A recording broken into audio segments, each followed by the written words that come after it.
નમસ્કાર મિત્રો, આપણે આજે ચર્ચા કરીશું વાસ્તુશાસ્ત્ર પ્રમાણે ઘડિયાળનું શું મહત્ત્વ રહેલું છે।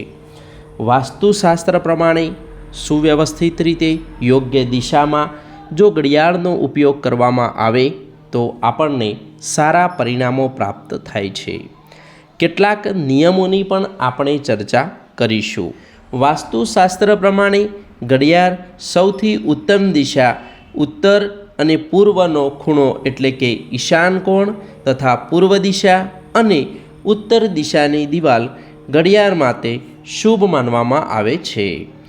આ સિવાયની અન્ય દિશાએ ઘડિયાળ લગાવવી એ શુભ માનવામાં આવતી નથી।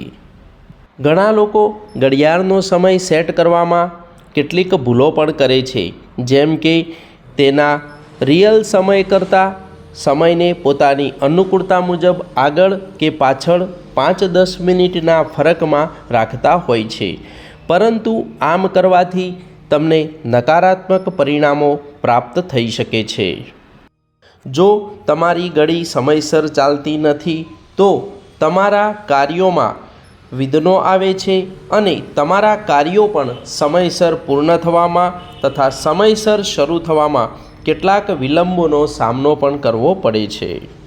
એટલા માટે ઘડિયાળ જો સમયસર હોય તો પરિણામો પણ શુભ પ્રાપ્ત થાય છે। ઘડીને સમયાંતરે સાફ સફાઈ પણ કરવી જોઈએ અને તેની આગળ પાછળના ભાગમાં કોઈ ગંદકી છે તો તે પણ દૂર કરવી જોઈએ। કેટલાક લોકો ઘડિયાળની અંદર પોતાના પરિવારની તસવીરો મૂકતા હોય છે અને આમ કરવાથી પરિવારમાં અવારનવાર અલગ અલગ વ્યક્તિઓ ઉપર આફતનો સામનો પણ કરવાનો થાય છે। ઘડિયાળમાં કેવા રંગોનો ઉપયોગ થવો જોઈએ તેના વિશે જો આપણે ચર્ચા કરીએ તો કોઈ પણ કલર ઘડિયાળ માટે અશુભ છે નહીં, પરંતુ ખૂબ જ વધુ પ્રમાણમાં લાલ રંગ અને કાળા રંગનો ઉપયોગ ન થાય તેનું ધ્યાન પણ રાખવું જોઈએ।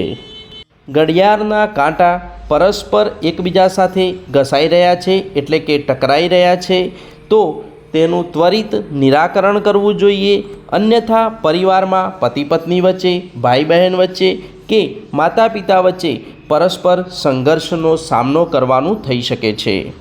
જો તમે વાસ્તુશાસ્ત્ર પ્રમાણે ઘડિયાળના આ નિયમોનું પાલન કરશો તો તમને ચોક્કસ સારા પરિણામો પ્રાપ્ત થશે અને ઘરમાંથી નકારાત્મક ઉર્જા દૂર થશે તથા સકારાત્મક વાતાવરણનો લાભ પણ થતો જોવા મળશે।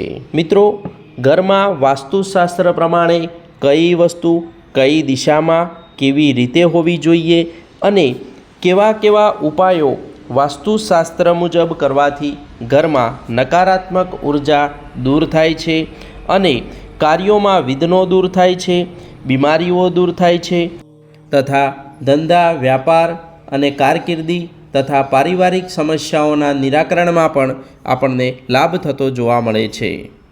આવી જ વાસ્તુશાસ્ત્રની અવનવી માહિતી માટે તથા આ માહિતી જો આપને પસંદ આવી હોય તો અન્ય મિત્રોને આ વિડીયો શેર કરજો તથા લાઈક કરજો અને ચેનલને સબસ્ક્રાઈબ કરવાનું ભૂલશો નહીં।